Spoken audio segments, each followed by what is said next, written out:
और फाल निकालने के पासे के तीर, ये सब गंदी बातें शैतानी काम है। इनसे बिलकुल अलग रहो ताकि तुम फलायाब हो. मी आमचे काही इतर बंधू सुद्धा आले, तुम्ही मराठीत हे पवित्र कुराण मधली श्लोक 5चा 90 क्रमांकाचा ही आयत. हे श्रद्धावंतो, ही दारू आणि जुगार, हे वेदी आणि शकुनी, ही सर्व अमंगल शैतानी कामे होत. यांच्यापासून दूर रहा. आशा है कि तुम्हाला यश मिलेल. आज के इस प्रोग्राम में आए हुए हमारे सभी मुंबई शहर के बहुत ही आदरणीय हमारे गेस्ट, हमारे मेहमान, हमारे अतिथि, इन सब का मैं जमात इस्लामी हिंद मुंबई मेट्रो के तरफ से और नोबल रील्स प्रोडक्शन की तरफ से दिल की गहराइयों से स्वागत करता हूं. और आज के इस प्रोग्राम को आगे बढ़ाते हुए, आप लोगों का ज़्यादा वक्त न लेते हुए, मैं हमारे मुंबई के प्रेसिडेंट अब्दुल हसीब भाटकर, इनसे विनंती करता हूं कि वह आए और इस प्रोग्राम के ताल्लुक से और इस पिक्चर के बनाने के ताल्लुक से आपके सामने बहुत ही संक्षिप्त में अपनी बात रखें. बिस्मिल्लाहिर्रहमानिर्रहीम. जमात इस्लामी मुंबई या जमात इस्लामी पूरे समाज में बहुत सारे काम करती है और बहुत सारी जो बुराइयां हैं, इविल्स हैं, उनको भी रोकने की कोशिश करती है.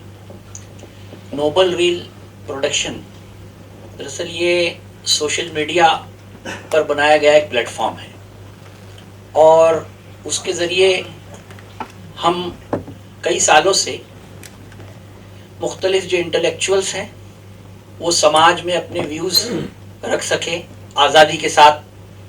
ये एक बड़ा काम है जो नोबल रील के ज़रिए होता है. लेकिन हमने इस बात पर भी सोचा कि महज विचार रखने से बहुत सारी चीज़ें को हम रोक नहीं पाते या अपना मैसेज कन्वे नहीं कर पाते. तो हमने कुछ चीज़ों को सिलेक्ट किया जिसमें एक नशा है. और हम और आप जानते हैं कि नशे की वजह से जिस तरह हमारे हिंदुस्तान में या इंडिया में जो नौजवान जनरेशन है, पॉजिटिव एक्टिविटी की बजाय किस तरह अपने आप को पूरी हम अपनी जवानी को ख़राब कर रही है. और जो माँ बाप के सपने होते हैं, ख्वाब होते हैं, आप देखिए कि जो किसी माँ का बच्चा जब ड्रग्स लेता है तो उसकी आंखों के आंसू को देखिए जब आपको लगता है कि मेरा बच्चा अब मेरा फ्यूचर और कैरियर नहीं रहा. और उसी के साथ साथ जो महिलाओं पे आप देखेंगे जो अत्याचार होते हैं, उसका भी सर्वे बताता है कि एक बड़ी वजह नशा होती है जो उस घर का मर्द करके आता है. और कई सर्वेज हैं कि कितनी ज़्यादा उनको उससे तकलीफ होती है.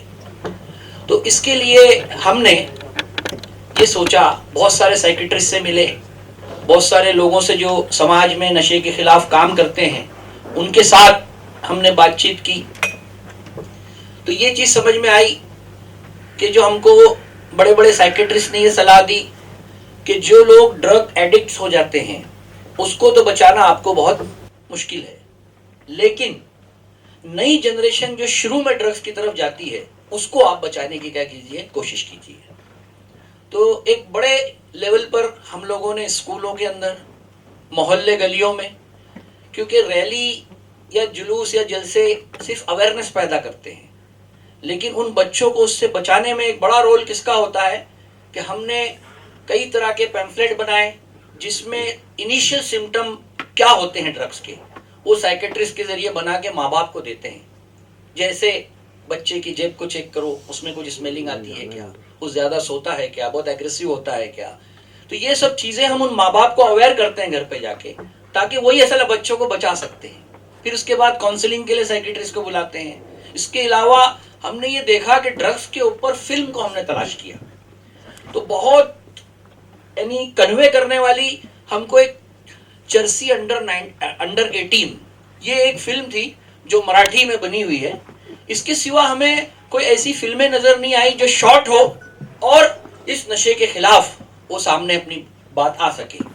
तो इसके लिए हमने ये पहली कोशिश नोबल रील की तरफ से की, गो कि ये हमारे लिए फील्ड नया है और हम इसमें बहुत ज़्यादा एक्सपीरियंस नहीं रखते, इसलिए हमने उन लोगों को भी ये बात कही है कि इसको देखने के बाद वो अपने विचार हमारे सामने रखें, उसमें क्या आगे हम और बढ़ोतरी या अच्छा कर सकते हैं उसके सजेशन दें, क्योंकि ये एक फिल्म पर हम बस नहीं करेंगे, एक सीरीज है जो हमारे सामने मकसद में इसके साथ है, और उसी के साथ इस देश में जो नफरत और हेट है उस पर भी हम छोटी छोटी रील्स के जरिए चाहते हैं पब्लिक के अंदर बातें आए।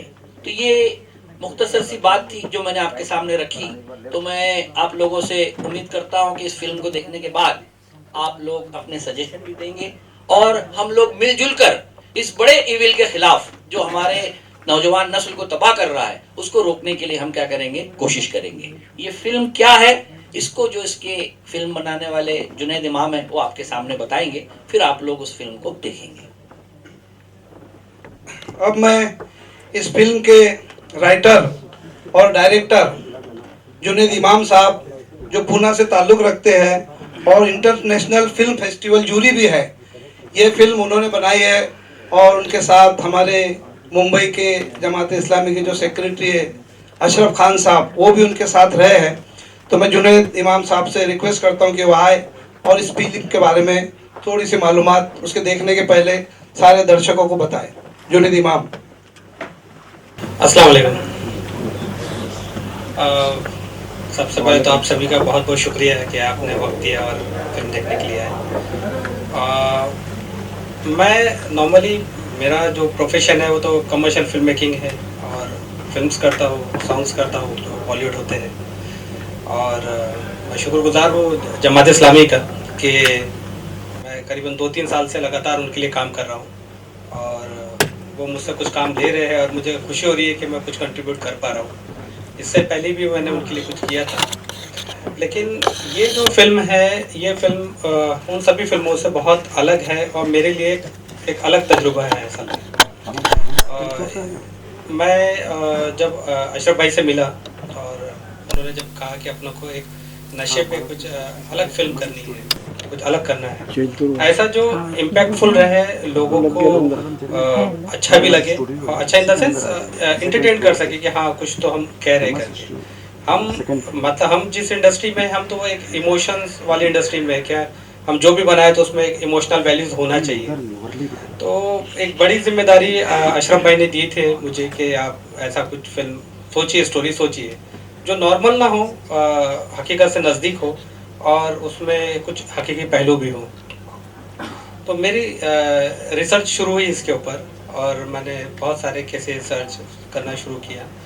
फाइनली एक ट्रू इवेंट मुझे पता चला, एक ट्रू स्टोरी मुझे पता चली कि एक शख्स था जो मुंबई से था और उसने नशे का आदी था और काम पे भी जाया करता था। तो एक दिन काम के दौरान वो चला गया और रास्ते में उसने नशा वगैरह किया और ट्रेन में था और अनजान जगह कहीं वो गिर गया। तो उसका जब वो अनजान जगह गिरा और जब उसको हल्का हल्का होश रहा तब उसको समझ में आया कि उसकी हालत परिस्थिति क्या थी वहाँ पे। उसको हॉस्पिटल पहुँचने, घर पहुँचने तक जो चैलेंजेस आए कि किसी ने उसको सीरियस नहीं लिया, हर कोई समझ रहा था कि वो नशे में है और उसको वो जो सबक मिला उसके बाद उसने लाइफ में कभी उस चीज़ को टच नहीं किया। मुझे लगा कि ये सब्जेक्ट बहुत अच्छा है, ट्रू इवेंट पे भी है और अच्छा बनेगा भी। तो यही सब्जेक्ट मैंने अशरफ भाई से कहा और उन्होंने अप्रूव भी किया और अल्हम्दुलिल्लाह उन्होंने बहुत सपोर्ट भी किया इसकी मेकिंग में, जितना हो सकता था, लोकेशन के परमिशन से लेके मेकिंग से लेके हर चीज़ को। इवन मैंने उनको एक चीज़ पे ज़िद भी कर रहा था कि हम इसे फिल्म फेस्टिवल में भी नहीं पार्टिसिपेट करवाएं और वो हुआ भी। इसे सिंगापुर में भी अवार्ड मिला है, इसको बेंगलोर में भी मिला है, यूएस में बॉस्टन में भी उसको अप्रिसिएशन मिला है। तो अल्हम्दुलिल्लाह जहाँ जहाँ ये फिल्म गई है तो अपना इम्पैक्ट बहुत अच्छा उसने छोड़ा है। और अभी OTT में इसका तय हो गया है, अल्ट्रा एक प्लेटफॉर्म है अल्ट्रा मीडिया, तो उसमें ये जल्दी रिलीज़ होने वाली है और उसके अलावा बॉस्टन में एक चैनल है BDC फिल्म्स, तो वो भी इसे रिलीज़ कर रही है। तो अभी अल्हम्दुलिल्लाह बहुत सारे OTT वगैरह में भी ये फ़िल्म जल्दी रिलीज़ होंगी। तो मेरी ये ख्वाहिश है कि आप ये फ़िल्म देखें और देखकर आपके रिव्यू ज़रूर दीजिए इसमें कि कैसी लगी फ़िल्म, क्या कमी खामी रह गई, ताकि और आने वाली फ़िल्मों में उसका एक अच्छा इम्प्रूवमेंट होगा। तो मैं आप सभी का बहुत बहुत फिर से शुक्रिया अदा करता हूँ और आप फ़िल्म देखिए और ज़रूर बताइए कि फ़िल्म आपको कैसी लगी। शुक्रिया। मित्रों, अभी हमने ये फिल्म देखी है। अब हम चाहते हैं कि हमारे यहाँ कई ऐसे NGOs भी है और वो लोगों के बीच नशा विरोधी मुहिम पे काम करते हैं। तो आइए जानते हैं उनसे, उनके क्या इस फिल्म के ताल्लुक से और फील्ड से के ताल्लुक में क्या उनके तजुर्बात है। सबसे पहले मैं हमारी बहन वर्षा विद्या विलास, इनसे विनती करता हूँ, चूँकि वो इस नशा मुहिम के ख़िलाफ़ हमेशा काम करते रहती है और इसके साथ बहुत सारे तजुर्बात है। तो आइए जानते हैं उनसे। और मैं सबसे विनती करता हूं कि बहुत ही संक्षिप्त में अपने ख्याल विचार रखें ताकि और भी लोगों को हम उनके विचार जान सकें। वर्षा विद्या विलास।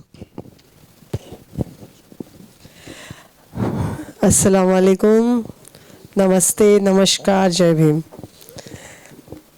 सबसे पहले तो मैं जुनैद भाई और अशरफ भाई को अभिनंदन करना चाहूँगी कि बहुत डेयरिंग की है उन्होंने, क्योंकि इतने सालों से इस नशा मुक्ति पर जब काम करते हुए लोग हमेशा ये सोचते कि ये पागलों का काम कर रहे हो आप लोग, ये तो होने से नहीं रहा। या तो कह दो कि बेचना बंद करो, पहले वो तो करवाओ। बेचेगा ही नहीं तो खरीदने वाला नहीं रहेगा। ये दो धारी वाली चीज़ें चलती रहती है साथियों। फिल्म पर मुझे ये कहना है कि इस जो दिखाया गया उससे भी खतरनाक वाक़या हम लोगों ने बहुत नज़दीक से, इम्तियाज़ भाई और हम पिछले कितने सालों से नशाबंदी मंडल महाराष्ट्र राज्य, पूरे महाराष्ट्र में नशा मुक्ति का काम करते हैं और अलग अलग तरह के ऐसे परिवारों से मिले हैं और उनसे ये सारी कहानियाँ और एकदम नज़दीक से ये सारी चीज़ें देखी है साथियों। मैं खुश इसलिए हूँ कि ये जो टेक्नोलॉजी वाला ज़रिया हमने चुना है वो बहुत ज़रूरी है और इन फिल्मों के माध्यम से, इन छोटी छोटी क्लिप्सों के माध्यम से हम कम से कम हमारी आने वाली जो पीढ़ी है, उभरने वाली जो पीढ़ी है, उन तक वो पहुंचाएंगे, क्योंकि उनके लिए बहुत शॉर्ट पीरियड होता है और उस शॉर्ट पीरियड में हम क्या मैसेज देना चाहते हैं वो पहुंचना बहुत ज़रूरी है। इसलिए सबसे पहले कि ये जो कोशिश, क्योंकि आज तक जमात इस्लामी हिंद और नशाबंदी मंडल का बहुत ही गहरा रिश्ता रहा है। हमने ये नशे की लड़ाई पूरे महाराष्ट्र में ज़मीन तक साथ में हम लड़ते आए हैं साथियों, और बहुत से ऐसे लोगों को नशा मुक्त भी किया है। इसकी लिस्ट भी बहुत है हमारे पास। हर साल कम से कम पूरे महाराष्ट्र में 600-650 से भी ज़्यादा युवा साथी ऐसे होते हैं कि जो ड्रग्स जो है, से नो टू ड्रग्स वाला जो मामला कहा, क्योंकि नशा अब सिर्फ शराब, टोबैको, शराब, ड्रग्स से नहीं, अब तो केमिकल, और अभी थोड़े दिनों बाद मतलब हमारे पास तो सोशल मीडिया से जुड़े हुए भी जुनैद भाई और अशरफ भाई को आगे चलकर इस पर भी फिल्म बनानी पड़ेगी, क्योंकि वो भी एक तरह का नशा अभी आए और उस तरह के पेशेंट भी हमारे पास आ रहे हैं कि ऑनलाइन शॉपिंग, आप सोच सकते हो क्या कि वो भी नशा है। सिर्फ कंटिन्यूस शॉपिंग करते जा रहे हैं और फिर घर की चीज़ें जारी है वगैरह इस तरह से। तो मुझे ऐसा लगता है कि साथियों ये कोशिश, ये निरंतर चलने वाली प्रक्रिया है। नशे मुक्ति पर काम मुझे लगता है संयम और सातत्य रहकर करना पड़ने वाला है और लगातार जमात इस्लामी हिंद अलग अलग तरह की बेहतरीन ये जो समाज के जो मुद्दे हैं, इन मुद्दों को अभी के टेक्नोलॉजी के हिसाब से लेकर जा रहा है और मुझे लगता है वो जाना चाहिए। और आखिर में बस इतना ही कहूँगी कि संविधान का एक डायरेक्टर ऑफ प्रिंसिपल है हमारे पास। आज़ादी के 75 साल मना रहे हैं। इन 75 सालों में अगर पीछे से आगे बढ़ते हैं और जो नशे का जो आंकड़े देखते हैं तो मैं तो बहुत हैरान सी होती हूँ ये नशे का आंकड़े, क्योंकि अब घर के बाहर नहीं, घर तक, घर के सामने ये आ चुका है। मुझे लगता है कि हम सभी सिटीजन्स को एक ज़िम्मेदार सिटीजन्स के नाते कम से कम मैं मेरा घर, मतलब हम जब नशा मुक्ति पर काम करते हैं तो हम बंदी की बात नहीं करते, हमारा नशाबंदी मंडल नाम रखा गया है, पर व्यक्तिगत अगर मैं बात करूँ तो हम बंदी नहीं बोलते हैं, हम कहते हैं मुक्ति। और इसीलिए डॉक्टर बाबा साहब आम्बेडकर जी ने संविधान के डायरेक्टर ऑफ प्रिंसिपल में 947 का एक क्लॉज डाला गया था कि सरकार की जिम्मेवारी है पहले कि सरकार इसको दवाई के खिलाफ इसको दूर करता हुआ जाए। तो मुझे लगता है कि एक तरफ सरकार को वो मसला याद दिलाना पड़ेगा कि हमारे स्कूलों से दूर करो, हमारे धार्मिक स्थलों से दूर करो, हमारे अस्पतालों से दूर करो, हमारे प्राइवेट जगह जहाँ पर पब्लिक एकत्रित होती वहाँ से दूर करो। ये लड़ाई बहुत सारे पहलुओं में मुझे लगता है लड़नी पड़ेगी और उसके साथ साथ एक बहुत बड़े पैमाने पर ये अवेयरनेस वाला काम इस भी माध्यम से मुझे लगता है करना पड़ेगा और उसके साथ जाना पड़ेगा, क्योंकि 5 चीज़ें बहुत महत्व की है नशा मुक्ति के काम में। पहला यूज़, फिर मिसयूज़, फिर एब्यूज़, फिर डिपेंडेंसी और फिर एडिक्शन। तो हमें इन 5 चीज़ों पर मुझे लगता है इसी माध्यम से अलग अलग माध्यमों से काम करना पड़ेगा और इसलिए इस काम में जमात इस्लामी के साथ या नोबल रील प्रोडक्शन जो भी ये काम इसको आगे लेके जाएगा वो कॉलेजों तक, स्कूलों तक, क्योंकि मुझे लगता है कि 12 जनवरी को ये जो सरकार है अभी उनके साथ एक बहुत बड़ी मीटिंग हुई है, क्योंकि जो आंकड़े हमने उनको दिए मुंबई और महाराष्ट्र के ड्रग्स के, वो बहुत हैरान थे कि वो आंकड़े पुलिस और उन सारी अथॉरिटी के पास भी नहीं थे, लेकिन हम सभी संस्थाओं ने मिलकर उसको तैयार किया था। और इसीलिए मुझे लगता है आज ही शायद स्टेटमेंट दिया है ड्रग्स को लेकर केंद्र के गृह मंत्री ने, और मुझे लगता है महाराष्ट्र सरकार ने उसकी पहल की, शायद इसलिए वो जागे हैं, ऐसा मुझे लगता है कहीं ना कहीं कि 12 जनवरी को शायद मुंबई में एक बहुत बड़े पैमाने पर इस विषय को लेकर एक बहुत बड़ा मूवमेंट शुरू होगा, जिस मूवमेंट की पहल सरकार करेगी और सरकार से मुझे लगता है सारी अथॉरिटी, फिर एनसीबी हो या एंटी नार्कोटिक सेल हो, लोकल पुलिस हो, लोकल ऑर्गेनाइजेशंस हो, और मुझे लगता है उन सारी मूवमेंट में आप सभी को हमारे साथ जुड़कर ये करना पड़ेगा, नहीं तो नशा ये नाश है वो कहना पड़ेगा। और इसके लिए उसकी शुरुआत आप 31 दिसंबर से कर सकते हैं, यानी 31 नशा मस्ट।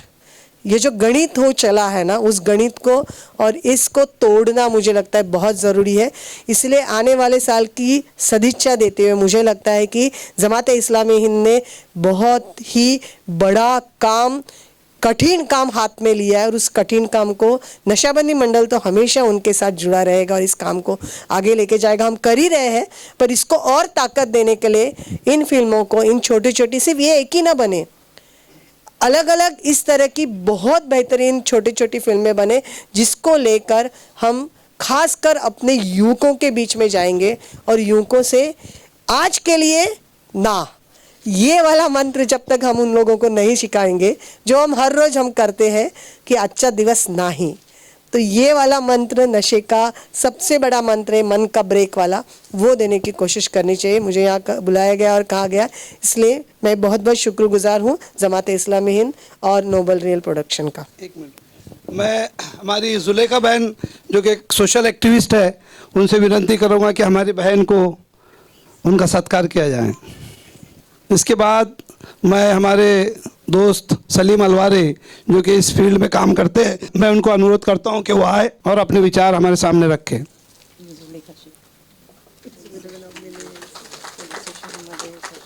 एकदम शॉर्ट में इसमें कुछ ज़्यादा बोलने की बात नहीं, काम करने की बात है। अस्सलाम वालेकुम, गुड इवनिंग।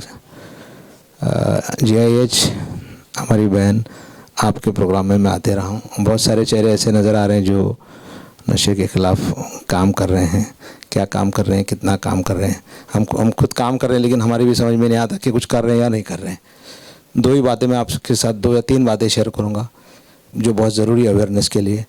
अडानी पोर्ट पर जो कंसाइनमेंट पकड़ा गया था, वो अगर कंसाइनमेंट इंपोर्ट हो जाता, उस सेफ अगर अपनी अपनी जगह पर जाकर डिस्ट्रीब्यूट होता, तो इस मुल्क के 80 लाख युवाओं का नाश हो जाता था। एक कैलकुलेशन बता रहा हूँ मैं आपको, कितने, 80 लाख, 20,000 करोड़ का कंसाइनमेंट था वो। तो कितनी बड़ी मात्रा में, कहीं ना कहीं लगता है कि इसमें बहुत बड़े बड़े लोग इन्वॉल्व हैं जो पुलिस और एनसीबी वगैरह की दस्तरस से बाहर हैं, या डिपार्टमेंट, पता नहीं, मतलब मैं ज़्यादा कुछ कहूँगा तो गड़बड़ हो जाएगी। इन्होंने वर्षा ने बहुत अच्छी बात कही। 31 हम लोग वही अभी पीछे बात कर रहे थे, नशा मस्त। इन चीज़ों को कम करना ज़रूरी है, रोक तो हम सकते नहीं हैं। मैं जुड़ा हुआ हूँ लिम्रा फाउंडेशन से, और ये हम लोग उन लोगों की मदद करने की कोशिश करते हैं जो नशे में मुलविस हैं, जो रेगुलर नशा लेते हैं। जब नशा करने वाले को जब रिहैब सेंटर पहुंचाया जाता है, आप यकीन जानिए कोई भी रिहैब नशा करने वाला लड़का या लड़की आज खुद नशे केंद्र में नहीं जाती, उसको उठाकर लेके जाना पड़ता है।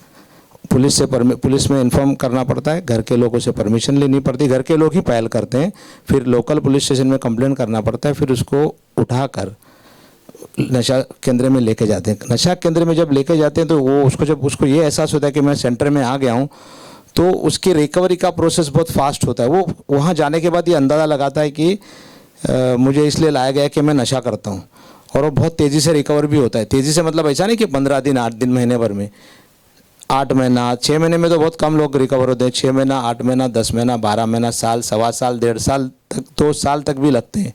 लेकिन सबसे बड़ा प्रॉब्लम है वो रिकवरी करने के बाद जब वो अपने इलाके में आता है, अपने खुद के घर में आता है, तो उसको पुराने दोस्त मिल जाते हैं। तो ये बहुत बड़ा, ये इसका इलाज, एड्स का इलाज हो सकता है, टीबी का इलाज हो सकता है, तमाम बीमारियों का इलाज हो सकता है। ये इस नशा के वो का रिहेबिलिटेशन नामुमकिन है।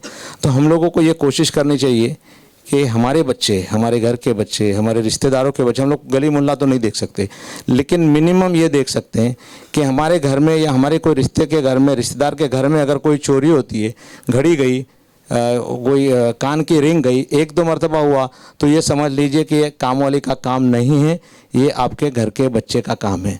तो पेरेंट्स को और हम जैसे सोशल एक्टिविस्ट को बहुत सतर्क रहने की ज़रूरत है।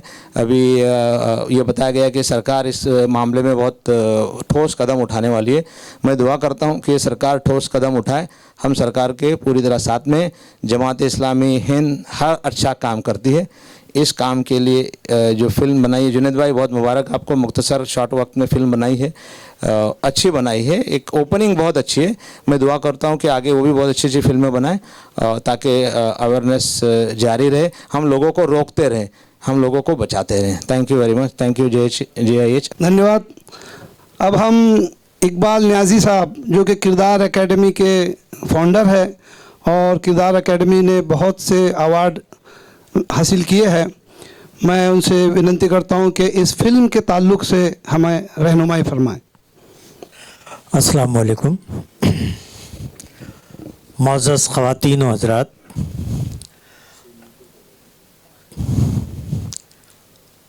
खुशी है कि मैं बर वक्त पहुँच गया और फिल्म की स्क्रीनिंग में रहा मौजूद और फिल्म मैंने देखी। सबसे पहले तो मैं जुनैद इमाम साहब को, जो मेरे दोस्त हैं, बहुत अज़ीज़ हैं, मैं उन्हें मुबारकबाद देता हूं कि टेक्निकली एक बहुत अच्छी फ़िल्म उन्होंने बनाई है। और जैसा कि मुझसे पेशतर लोगों ने कहा है कि इस तरह की फ़िल्मों की ज़रूरत आज बहुत ज़्यादा है। और यहाँ पर मैं समझता हूँ कि हमको बात यहाँ पर करना चाहिए फ़िल्म के ताल्लुक़ से, और क्योंकि नशे पर हम बहुत बातें सुन चुके हैं, बहुत सेमिनार्स हुए हैं, बहुत सारे वेबिनार्स हो रहे हैं और जगह जगह मोर्चे निकाले जा रहे हैं, बहुत काम हो रहा है, लेकिन उसके बावजूद भी जो है वो हालात बहुत मायूस कुन हैं और हालात उस तरह से बदल नहीं रहे हैं उस तेज़ी के साथ जितना बदलना चाहिए। हर तरह की हर मुमकिन कोशिशें की जा रही है। ये एक कदम जमात इस्लामी ने जो उठाया है फ़िल्मों के, इससे पहले भी एक फ़िल्म की स्क्रीनिंग जुनैद इमाम साहब की हुई थी वेदा फैक्ट्री में, अंधेरी में। तो इस तरह की फ़िल्मों की वाकई आज ज़रूरत है और ख़ुशी इस बात की है कि जमात इस्लामी के ज़िम्मेदारान ने इस बात को महसूस किया कि हमें वक्त के साथ हालात के साथ कदम से कदम मिलाकर चलना चाहिए। डिजिटल दुनिया का एक दौर है, एक डिजिटल मीडिया का दौर है हर तरफ, तो उससे फ़ायदा उठाकर दूसरे लोग फ़ायदा उठा रहे हैं, दूसरी ज़बान के लोग, दूसरी कौम के लोग, दूसरे इस फील्ड में जो माहिर लोग हैं वो उठा रहे हैं फ़ायदा, तो हमको भी उस तरफ जाना चाहिए। इससे पहले हम सुनते आए थे कि फ़िल्म भी नहीं हराम है, फ़िल्म देखना हराम है, फ़िल्म बनाना हराम है, लेकिन मुझे आज यहाँ आकर ये फ़िल्म देखकर एक बामकसद एक सब्जेक्ट के साथ, एक पैगाम के साथ एक फ़िल्म को देखकर बहुत खुशी हो रही है और जमात इस्लामी को मुबारकबाद देता हूँ। रही बात फ़िल्म की, तो फ़िल्म आप सभी ने देखी। फ़िल्म का बैकग्राउंड म्यूज़िक बहुत अच्छा है, बहुत मौसर है, बहुत पुरअसर है। और मैं इस फ़िल्म पर कुछ कहने से पहले एक शेर सुनाना चाहता हूँ, अगर इजाज़त दें सलीम भाई साहब और आसिफ साहब। शेर ये है, बहुत मशहूर शेर है कि कौन सी बात कहाँ कैसे कही जाती है, कौन सी बात कहाँ कैसे कही जाती है, ये सलीका हो तो हर बात सुनी जाती है। तो जुनैद इमाम साहब ने जो बात अपनी कही है इस फिल्म के ज़रिए, वो बहुत सलीके से कही है और वो बात यकीनन सुनी जाएगी, दूर तक जाएगी और बहुत मौसर होगी, मुझे इस बात का यकीन है। सिर्फ चंद बातें चूँकि मैं इस नशा मुक्त आंदोलन से मैं भी कहीं ना कहीं जुड़ा रहा, थिएटर के ज़रिए, नाटक के ज़रिए। हमने भी बहुत सारे स्ट्रीट प्ले किए, नाटक किए हैं। राक्षस नाम से हमारा एक स्ट्रीट प्ले बहुत चला जो एंटी ड्रग्स था।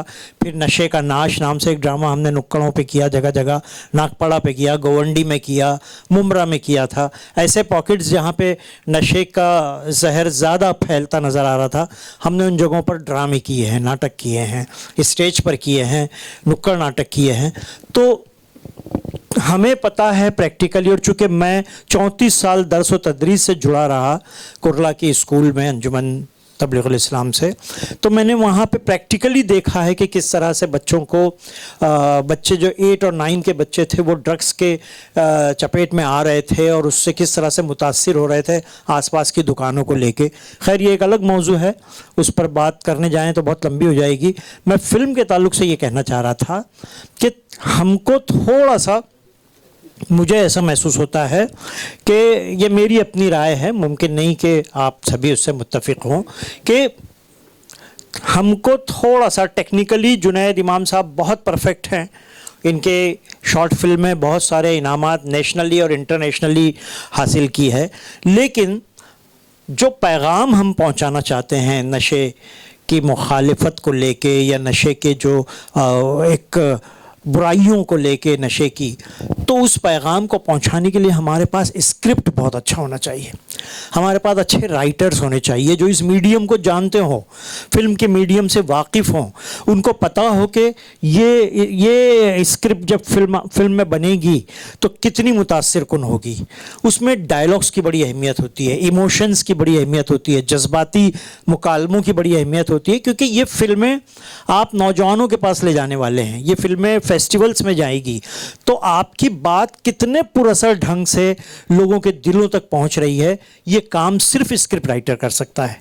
डायरेक्टर ने अपना काम बखूबी किया है, no doubt, as a director वो बहुत कामयाब हैं, लेकिन एज ए राइटर फिल्म में अच्छे डायलॉग्स की ज़रूरत थी, अच्छे मुकालमों की ज़रूरत थी, अच्छे सीन्स बनना चाहिए थे।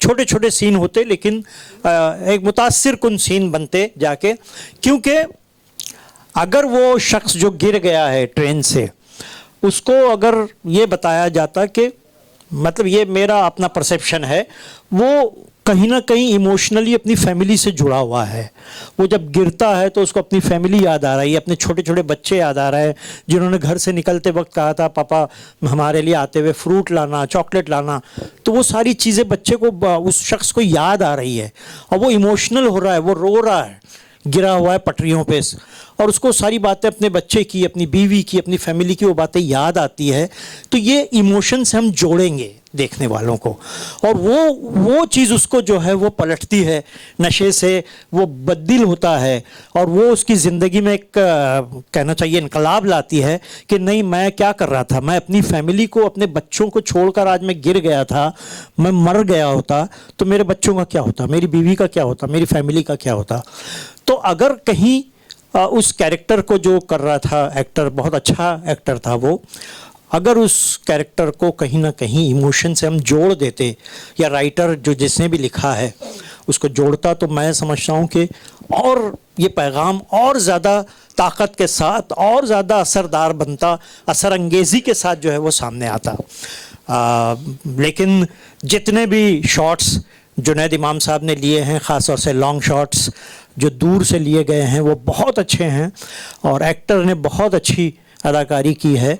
और बस पैगाम जो है, मुझे ऐसा लगा कि थोड़ा सा पहुंचाने में हम कहीं ना कहीं थोड़ा सा चूक गए हैं, लेकिन खैर ना ये पहली फ़िल्म थी और ना आखिरी फ़िल्म थी, और भी फिल्में जमात इस्लामी ने जब बेड़ा उठाया है, कदम उठाया, तो और भी फिल्में वो बनाएंगे।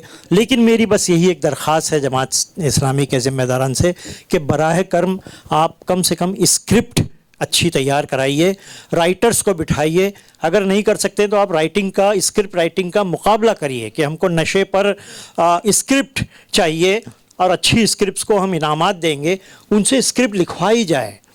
ऐसे लोग जिन्होंने ये झेला है, नशे की इस लानत को वो खुद ने, उन्होंने भुगता है, ऐसे लोगों से लिखवाई जाए स्क्रिप्ट, और फिर जुनैद इमाम साहब के हवाले की जाए और उनसे कहा जाए कि आप इससे फिल्म बनाएं, तो ज़्यादा बेहतर एक प्रोडक्ट हमारे सामने आएगा।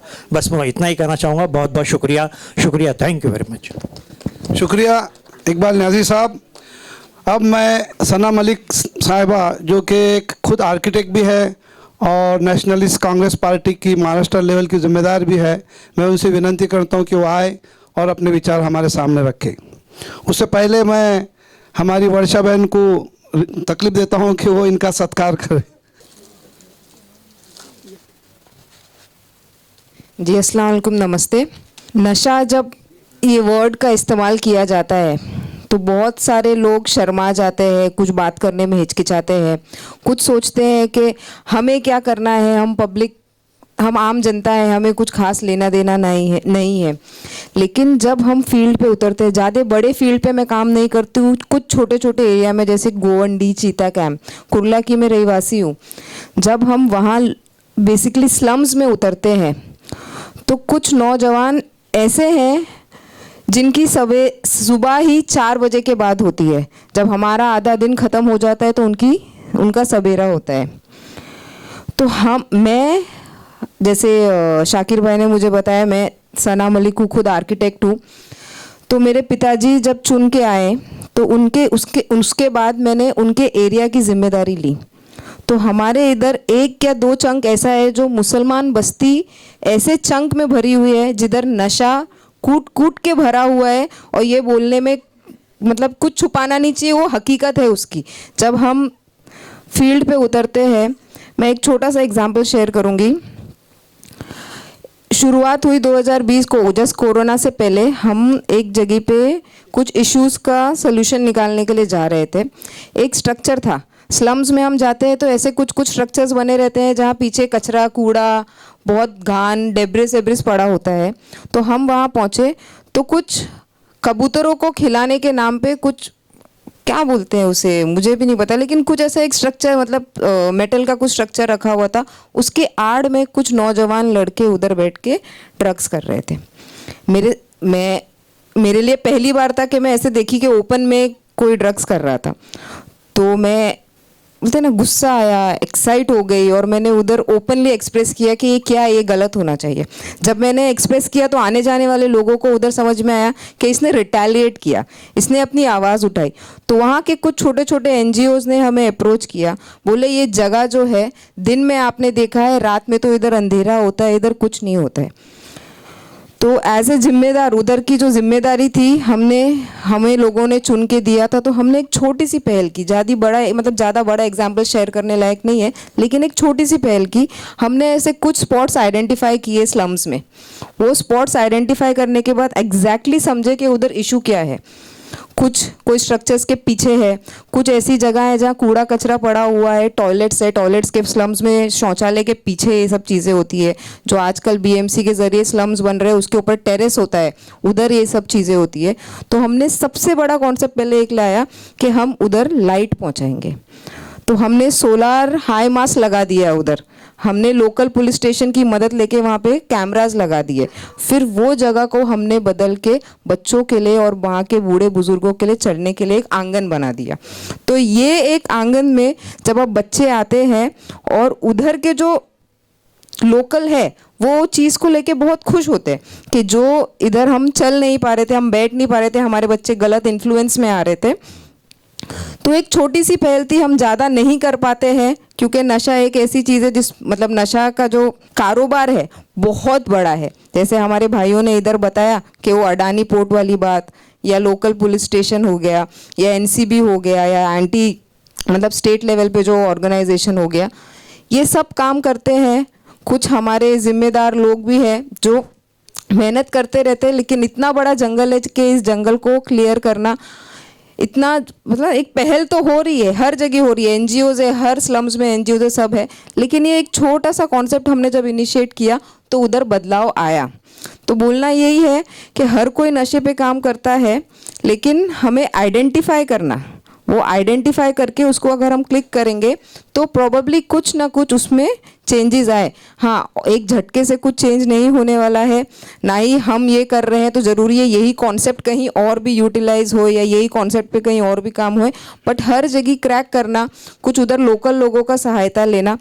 और जो ये छोटे छोटे रिहैबिलिटेशन सेंटर्स बनते हैं, लगातार ऐसा होता है कि हमारे को माँ लोग फ़ोन करते हैं कि हमारा बेटा या हमारे घर में कुछ लोग हैं जो नशे के आदी हो गए, इनको आप कैसे तो करके पहुंचाइए। तो वो एक जन को रिहैबिलिटेशन सेंटर तक पहुंचाना हफ्ते और महीने निकल जाते हैं कुछ उसमें ही। तो अगर हम एक जन जिम्मेदारी लेते हैं किसी की तो हफ्ता और महीना लग जाता है। तो मतलब है बताने का कि ये हमको जड़ के लेवल पे ही जाना पड़ेगा, स्कूल्स हो गई, कॉलेजेस हो गए और ऐसी जगहें जहाँ बच्चे इकट्ठा होके करते हैं। ज़्यादातर हम देखते हैं कि ये लोअर मिडिल क्लास या high class, economically weaker section और हाई क्लास में ज़्यादा होता है। हाई क्लास में तो एनजीओ ज़्यादा कुछ हेल्प कर नहीं पाते हैं, बट लोअर क्लास में बहुत अच्छा हेल्प करते हैं। तो जहाँ तक ये फिल्म की बात है, ये फिल्म का इनिशिएटिव बहुत अच्छा था। जुनैद इमाम जी ने बहुत अच्छा इनिशिएटिव लिया है, काम चालू किया है, लेकिन एक मैसेज क्लियर जो हमें, अगर मुझे ये हमारे कुछ लोगों को दिखानी है कि आप इससे इन्फ्लुएंस हो, तो एग्जैक्टली वो बंदे ने गिर के वो नशा छोड़ा कैसे, गिर गया और नशा छोड़ गया, झटके में तो नहीं हुआ, 6 महीने का गैप गया। अगर वो 6 महीने का प्रोसेस थोड़ा और इलैबोरेट हो जाता तो हमको ये लोगों बच्चों को दिखाने में या हमारे पास खुद में स्क्रीनिंग करने में एक बहुत अच्छी हेल्प होती। लेकिन पहल है, जहाँ तक बात हुई थी कि सीरीज़ में आएंगी मूवीज़, तो हम वेट करेंगे कि ये सीरीज़ में मूवीज़ आए और हम ज़्यादा से ज़्यादा लोगों को दिखा पाएँ और इसका लोगों तक मैसेज दे के उसका फ़ायदा ले लीजिए। थैंक यू, इधर आपने मुझे बुलाया शाकिर भाई, और आपने मुझे टाइम दी, इज्जत दी, उसके लिए बहुत बहुत धन्यवाद। बहुत बहुत धन्यवाद। अब मैं हमारे बीच, हमारे यहाँ का बहुत ही एक प्रसिद्ध मंदिर है सिद्धि विनायक मंदिर दादर, उसके डायरेक्टर सुनील गिरी साहब हमारे बीच मौजूद है। मैं उनसे भी रिक्वेस्ट करता हूँ कि वो अपने विचार हमारे सामने रखें। उससे पहले मैं हमारे महाराष्ट्र के जमात इस्लामी के प्रेसिडेंट रिजवानुर रहमान साहब से रिक्वेस्ट करता हूँ कि वो उनका स्वागत करें, सत्कार करें।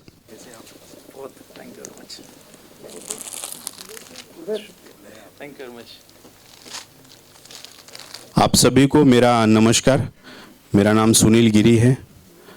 मैं एक पॉलिटिकल पार्टी से भी जुड़ा हूँ और एक धार्मिक स्थल से भी जुड़ा हूँ। मैं बहुत ज़्यादा नशे के मुक्तिकरण से बहुत ज़्यादा इसके करीब नहीं हूँ। मैंने बहुत ज़्यादा कभी इसमें डीपली काम किया हुआ नहीं है। 2002-2003 की बात है। उषा मेहता जी तब जिंदा थी, मणि भवन में हुआ करती थी। तो टोबैको मुक्त समाज ऐसा एक कार्यक्रम उन्होंने चलाया था, तब मेरी उम्र बहुत छोटी थी। तो उस छोटी उम्र में ऐसा लगता था कि टोबैको बहुत बड़ा नशा है और ये टोबैको समाज से ख़त्म होना चाहिए।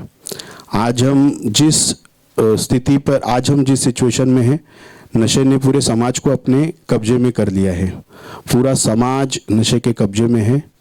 अभी नीचे ही मुझे वर्षा बहन ने एक बात बताई कि मैं सबसे कहती हूँ कि नशा कीजिए, नशा अच्छी चीज़ है, लेकिन अच्छी चीज़ का नशा कीजिए, बुरी चीज़ का नशा मत कीजिए। तो नशा तो एक ऐसी चीज़ है कि जो छूट ही नहीं सकती है। नशा आपके अंदर है, नशा बाहर नहीं है। नशा छूट नहीं सकती है। आपको नशे की जड़ में पहुंचना होगा कि नशा आदमी करता क्यों है, नशा किस घर में है। ये कोई स्पेसिफिक नहीं है, इस घर में नशा है, इस घर में नशा नहीं है। नशा हर घर में है। नशा क्यों कर रहा है, नशा की वजह क्या है, नशा की अवेलेबिलिटी कैसे है, ये आपको काम करके ही पता चलेगा। यहाँ बहुत सारे लोगों ने अपने किस्से बताए। मेरे पास ये फिल्म जो मैंने अभी जुनेद भाई ने जो फिल्म बनाई है बहुत अप्रिशिएबल है। वो हाईली अप्रिशिएबल इसलिए है कि मेरा ऐसा मानना है कि जो विजन्स में जब हमारे आता है कोई चीज़, जब हम देख पाते हैं कोई चीज़, तो वो लंबे समय तक हमारे साथ रहती है और वो ज़्यादा इम्पैक्ट डालता है रेदर देन लिजनिंग और अदर चीज़ों से। तो ये फिल्म जो बहुत बेहतर बनी है, इसको और बेहतर बनाए। और जैसा साहब ने बताया अभी कि जिन्होंने भी इसके लिए काम किया, मैं उन सभी लोगों को ढेर सारी शुभकामनाएं देता हूँ। आप नशे के लिए ऐसा भी कर सकते हैं। हमारे पास एक आदमी था, उनका साला, वो नशे से एकदम परेशान था और उसके डैडी नहीं थे। तो वो नशे से परेशान था, डैडी नहीं थे, मम्मी थी, तो उसकी वाइफ छोड़ के चली गई और एक छोटा सा बच्चा था। तो अभी ये तो उसके घर की कहानी थी। उसके अलावा अब उसकी एक सिस्टर थी, 2 सिस्टर थी उसकी। एक सिस्टर बहुत क्लोज थी, तो वो सिस्टर अब उस घर को मदद पहुंचाने के लिए, कि आर्थिक परिस्थिति भी घर की खराब हो जाती है, बहुत सारी चीज़ों से इम्पैक्ट होता है, मदद पहुंचाने के लिए वो जो इनिशिएट करती थी, उसके वजह से उसके सिस्टर के घर में प्रॉब्लम हो रहे थे और बाद में उसके सिस्टर के घर भी टूट गए। तो नशे का जो इम्पैक्ट है वो सीमित नहीं है, उसका दायरा बहुत बड़ा है, बहुत गलत चीज़ है, बहुत डीपली रूटेड है इस देश के अंदर। और नशे का जो इम्पैक्ट जिन लोगों की वजह से है वो भी बहुत बड़े हैं, वो जो बहुत जल्दी ख़त्म नहीं हो जाएगा। लेकिन जो एक भाई साहब ने बताया कि जिन्होंने बहुत काम किया इसमें, कि ये जो नशा है हम इसको अपने घर में ना आने दें। अपने रिश्तेदारों से, उनसे जब मुलाकात करें तो हम कोशिश करें कि उनके घर में ना आए। हम दोस्तों के घर में कोशिश करें कि उनके घर में ना आए। शायद इसी तरह हम कामयाब हो पाएंगे कि नशा हम इस समाज से मुक्त कर पाएंगे। आप लोगों ने मुझे यहाँ बुलाया, बोलने का अवसर दिया, आप लोगों का बहुत बहुत धन्यवाद। और मैं ढेर सारी शुभकामनाएं आपको देता हूँ इस फिल्म के लिए और इस इनिशिएटिव के लिए। जय हिंद, जय महाराष्ट्र। धन्यवाद गिरी साहब। अब मैं हमारे फैयाज़ अहमद खान साहब, जो कि नशे के ऊपर पूरे महाराष्ट्र में उन्होंने एक मुहिम छेड़ी है, जगह जगह जाके सब मस्जिदों में और मदरसे में लोगों से मुलाकात करके, सारे एनजीओ से मुलाकात करके उस पर काम कर रहे हैं, जो एक्स एमएलए भी रहे हैं। उनसे विनती करता हूं कि वो आए और अपने विचार हमारे सामने रखें। उससे पहले मैं हमारे मुंबई के प्रेसिडेंट हसीब भाटकर से विनती करता हूं कि उनका गुलपोशी की जाए उनके यहाँ से।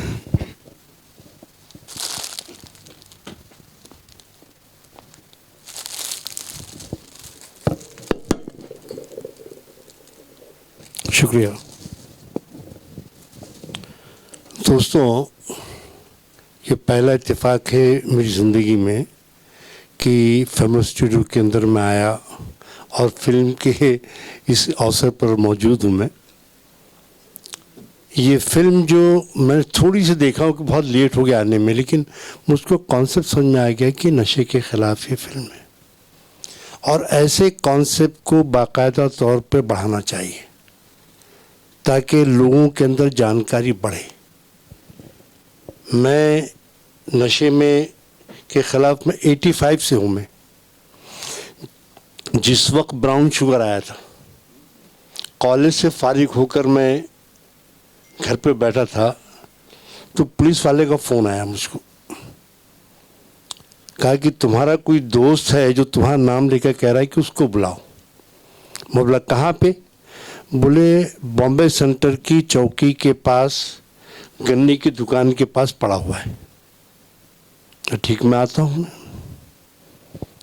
85 बता रहा हूँ, 85 की बात। जब वहाँ पे गया तो मजमे गफीर लगा हुआ था, लोग खड़े थे। एक मैला कुचेला शख्स पड़ा था, बाल बड़े, दाढ़ी बड़ी। मुझको देख के बोलता, छोटे। बोला, कौन है बे? बोले, छोटे, बचा ले। बोला, हो कौन आप?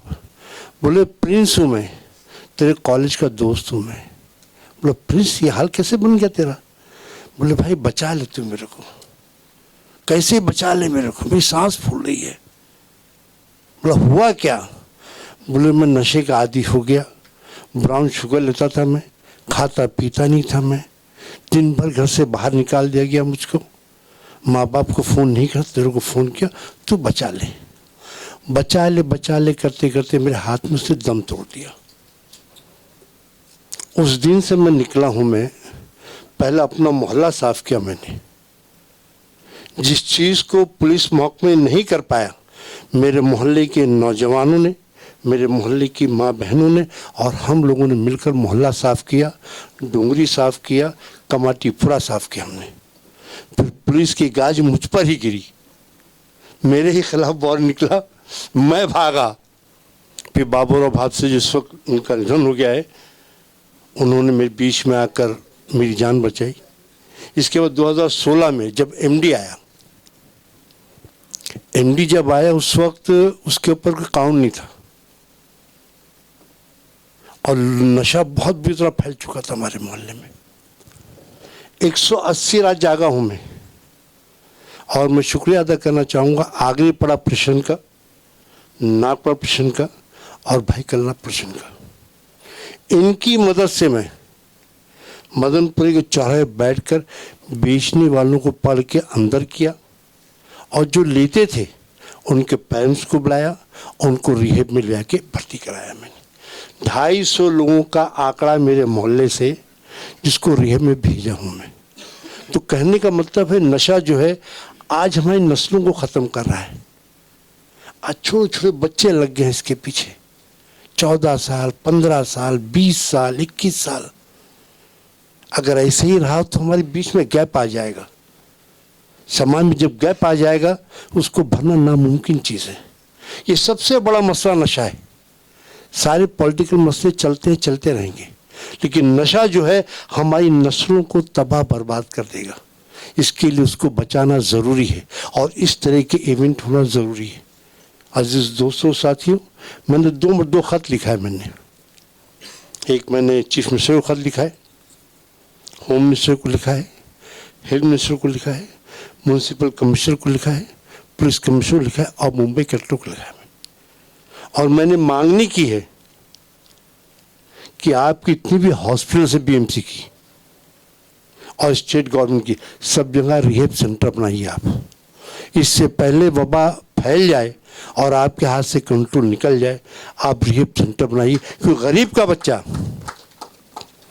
जो रिहेब में नहीं जा सकता, जिसमें 10,000 से लेकर 8,000 12,000 खर्च आता है, वो बच्चा घर में ही दम तोड़ देता है। उसके माँ बाप के दिल से पूछो क्या गुजरती है। तो उन बच्चों को बचाने के लिए, देश के उस युवा पीढ़ी को बचाने के लिए हमको रिहेब खोलना चाहिए। दूसरा एक लेटर लिखा हूँ मैं, परसों के रोज लिखा मैंने, सारी पार्टियों को लिखा, पॉलिटिकल पार्टीज को लिखा मैंने, सेना को लिखा मैंने, सेना को लिखा मैंने, भाजपा को लिखा मैंने, समाजवादी पार्टी को लिखा मैंने, एनसीपी को लिखा मैंने, आरपीआई को लिखा मैंने, जितनी भी पॉलिटिकल पार्टीज हैं सबको लिखा मैंने। और एक चीज़ का अनुरोध किया कि ये नशा जो है कोई पॉलिटिकल मसला नहीं है, ये समाजी प्रश्न है और समाजी प्रश्न होने के नाते हम सबको मिलकर इसके खिलाफ खड़ा होना चाहिए और देश की युवा पीढ़ी को बचाना चाहिए। शुक्रिया, खुदा हाफिज़। धन्यवाद।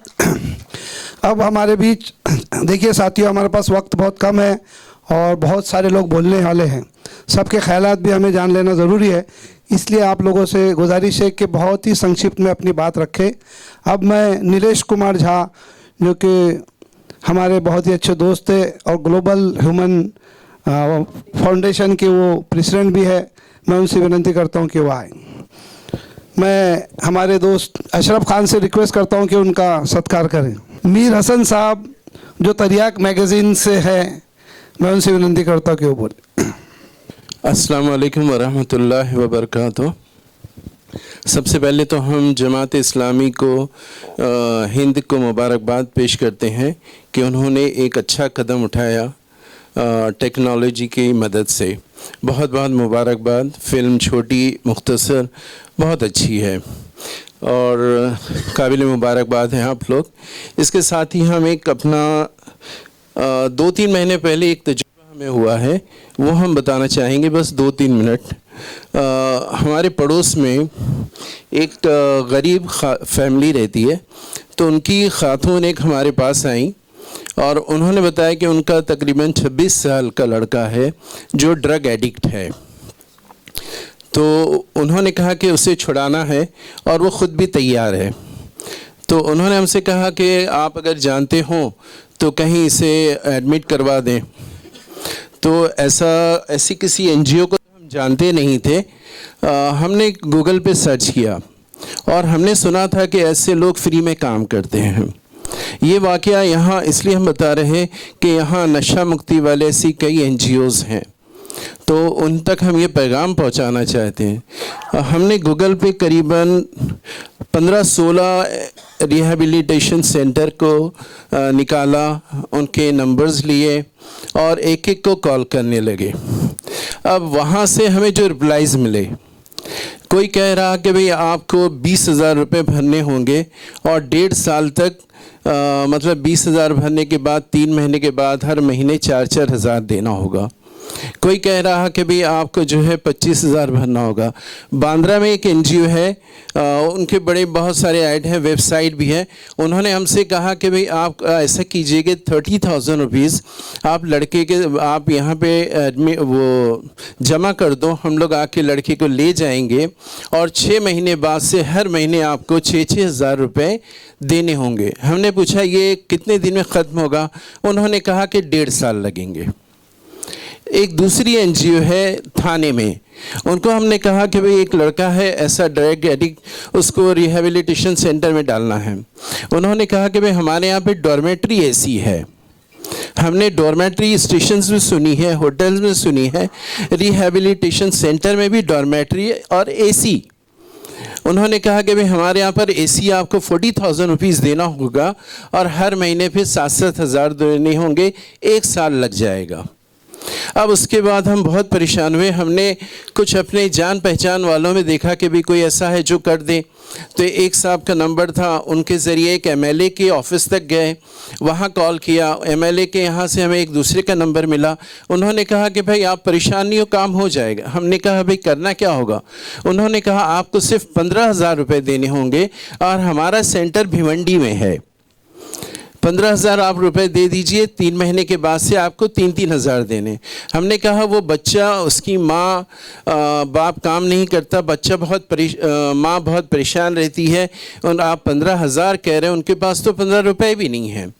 उन्होंने कहा तो फिर एक बार उनके घर हम लोग सर्वे करेंगे, देखेंगे कि क्या हाल है, उनकी कंडीशन क्या है। हमने कहा कि मतलब आप आकर वहाँ पर उनका मजाक भी करेंगे। हमने कहा अच्छा अगर ये सर्वे हो जाए तो आप कितना लेंगे?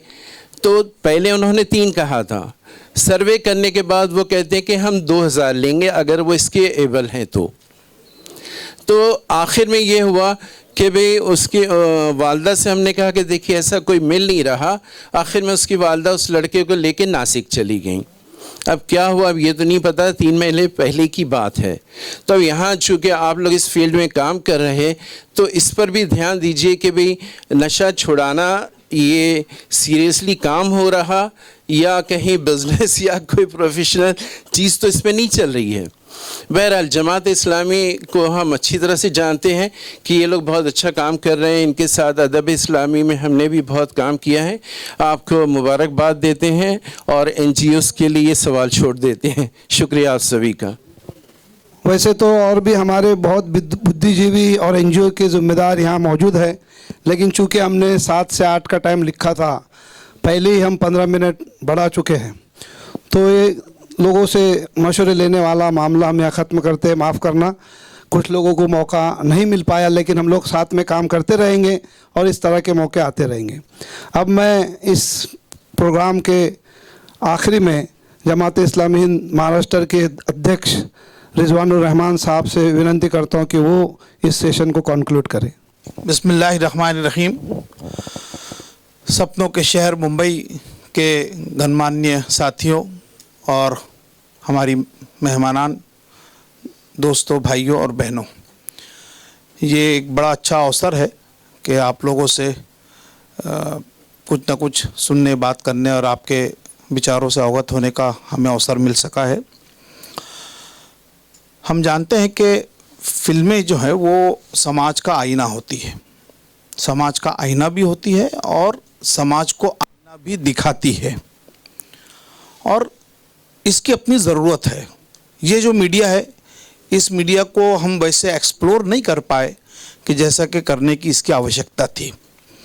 मैं अपने साथियों को इस बात के लिए शुक्रिया भी कहता हूँ, धन्यवाद कहता हूँ और उनको मुबारकबाद भी देता हूँ कि उन्होंने एक कोशिश तो की है।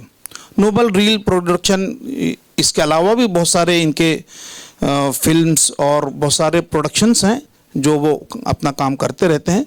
लेकिन जैसा कि हमारे बहुत सारे साथियों ने कहा, हमारी बहनों ने कहा, हमारे बहुत सारे भाइयों बुजुर्गों ने कहा कि ये एक शुरुआत है और इससे बहुत अच्छा भी ज़ाहिर है कि बन सकता था। आगे भी कोशिशें इस तरह की होती रहेगी।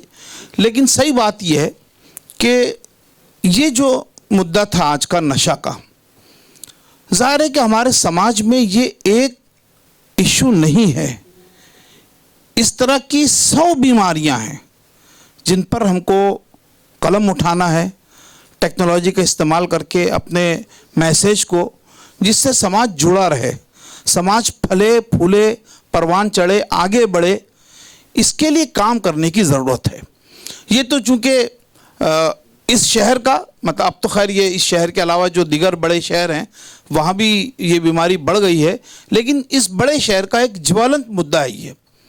लेकिन मैं अपने साथियों से ये कहना चाहता हूँ कि मुंबई शहर के इश्यूज़ हों या इसके अलावा बाहर के हों, हमको सभी जो बीमारियां हैं, जो ज्वलंत मुद्दे हैं, जो समाज के हैं, सिर्फ मुंबई शहर के नहीं है बल्कि समाज के मुद्दे हैं। अब आप देखिए ना कि हमारे इस समाज में जिसमें हम लोग रहते और बसते हैं, यहाँ नशा एक बड़ा मुद्दा है, लेकिन और किस्म के नशे भी लोगों को है। हम ये देख रहे हैं कि लोग घृणा का वातावरण बना रहे हैं, घृणा की दीवारें जो है वो मुख्तलिफ समाजों के बीच क्रिएट करने की कोशिश कर रहे हैं। नैतिक पतन एक बड़ा मुद्दा है साहब।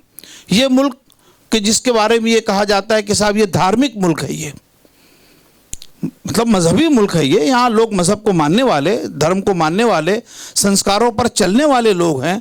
तो यहाँ ये धार्मिक देश होने के बावजूद हम देखते हैं कि यहाँ नैतिक मूल्यों का जो स्तर आज से 10-20 साल पहले जैसा था, आज वैसा नहीं है। तो ये बड़ा सोचनीय मुकाम है ये कि हम लोग इस सिलसिले में भी काम करें, और कोई शुरुआत छोटी नहीं होती है। मैं अपने साथियों से ये कहना चाहता हूँ कि आप आगे बढ़िए, और आपने बहुत अच्छा ये कदम उठाया है। आगे भी बहुत सारे आप जब काम करेंगे तो बहुत सारे साथी मिलेंगे मदद करने वाले, और यहाँ जितने भी गणमान्य व्यक्ति यहाँ मौजूद हैं, हमारे गेस्ट यहाँ मौजूद हैं, मैं उनसे भी ये अर्ज़ करना चाहता हूँ, उनसे ये अनुरोध करना चाहता हूँ कि ये काम बड़ा है। इस तरह की 1-2 फिल्मों से समाज में बदलाव आ जाएगा, समाज में परिवर्तन आ जाएगा।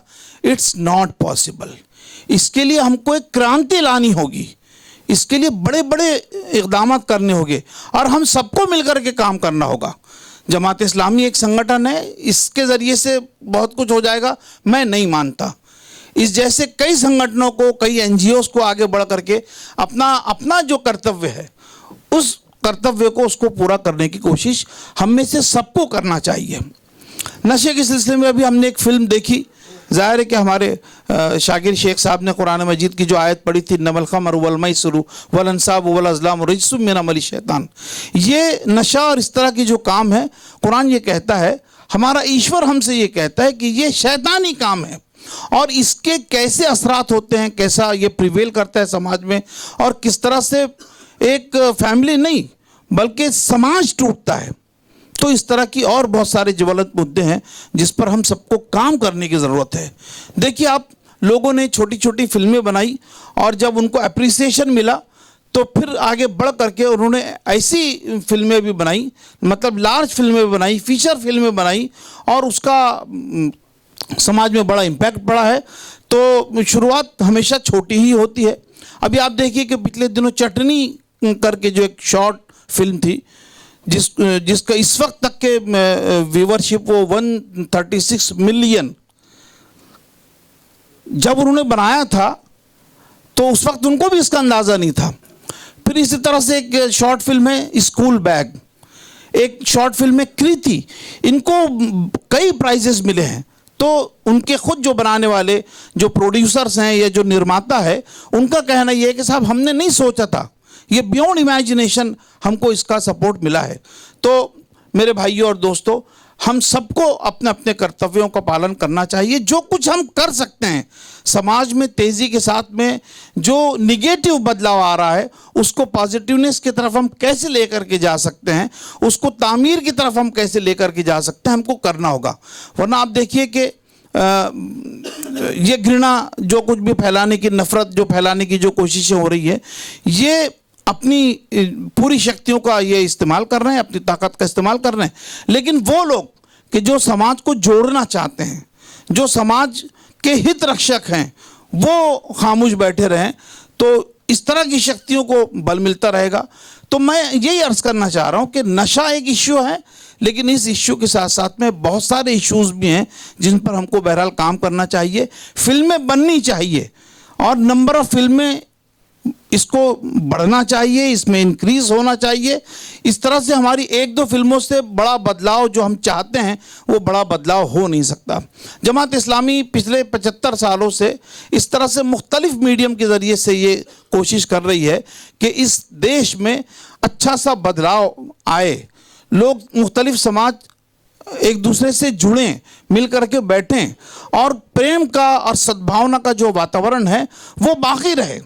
इसके लिए बराबर जमात कोशिश कर रही है और जमात ने जैसे ये बम्बई की सतह पर एक काम ये हुआ है, इसी तरह से हमारा एक महाराष्ट्र की सतह पर अल्टरनेट मीडिया है जिससे हम हर साल 18-20 फिल्में बनाते हैं और नेशनल लेवल पर भी बहुत सारे काम हो रहे हैं। मैं अपने वो साथी जो यहाँ आज मौजूद हैं उनसे अनुरोध करता हूँ कि जो आइडियाज़ उनके पास हो उन आइडियाज़ को आप ज़रूर हमारे साथियों के साथ पेश करें।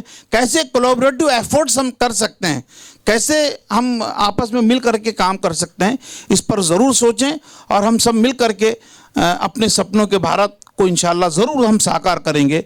बस इसी बात को कह करके मैं अपनी गुफ्तगू ख़त्म करता हूँ। वाखिर दावाना अनिल हम्दुलिल्लाहि रब्बिल आलमीन। मित्रों, हमारे बीच हमारी बहन वर्षा विद्या विलास जो कि नशाबंदी मंडल महाराष्ट्र की जॉइंट सेक्रेटरी है, उन्होंने हमारा भारतीय जो संविधान है उसका 47 जो आर्टिकल है जो बताता है कि किस तरह से गवर्नमेंट की रिस्पॉन्सिबिलिटी है कि वो लोगों को अच्छी तरह से रहना, उनका दर्जा ऊंचा करना, उनके हेल्थ के प्रॉब्लम के लिए देखरेख करना और जो नशा आवर चीज़ें हैं उससे उनको रोकना और वो चीज़ों पे बंदी लाना, ये काम सरकार हमेशा करते रहेंगी। ये इस 47 आर्टिकल में लिखा गया है। वो ये मोमेंटो यहाँ पर उन्होंने 5 नाम मुझे पास दिए हैं, वो 5 लोगों को वो देना चाहती है। सबसे पहले तो मैं हमारे जमात इस्लामी हिंद महाराष्ट्र के अध्यक्ष रिजवानुर रहमान साहब को बुलाता हूँ कि वो आए स्टेज पे और हमारी बहन उनको मोमेंटो दे के स्वागत करें। एक महामानवांचे व्यसन मुक्तीवर विचार, इनका भी एक किताब इन्होंने सारे धर्मों का मिलके किस तरह से जो व्यसन मुक्ति या जो चीज़ें मना की गई हर धर्म में उस पर उन्होंने किताब लिखी है, वो सबको वो भेंट देंगे आज के दिन। इसके बाद मैं जुनैद भाई जिन्होंने इस फिल्म को बनाया है और अशरफ भाई, ये दोनों को भी यहाँ बुलाऊंगा ताकि वो उनको भी ये मोमेंटो दे सके। जुनैद इमाम और अशरफ खान है, आइए आइए जुनैद भाई और अशरफ खान, ये डायरेक्टर और प्रोड्यूसर है, दोनों को एक आ जाओ उसका भी हाथ लगाओ। उसके बाद मैं सना मलिक इनको भी यहाँ बुलाता हूँ कि वो इस मोमेंटो को हासिल करें।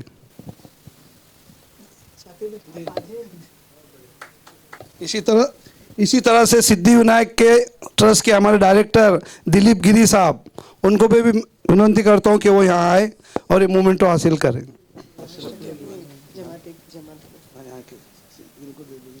जमात इस्लामी हिंद मुंबई के हमारे अध्यक्ष जो कि बहुत ही क्रियाशील है और बहुत काम मुंबई में करते रहते हैं, हसीब भाटकर साहब, उनको भी ये मोमेंटो इनकी तरफ से दिया जाता है। सलीम भाई, सलीम खान, डॉक्टर सलीम खान, वो आएंगे नहीं। तो और यहाँ पर आपसे मैं ऐलान करना चाहता हूँ कि बाहर आप सबके लिए रिफ्रेशमेंट का इंतजाम किया गया है, आप जाते जाते ज़रूर उसको ले।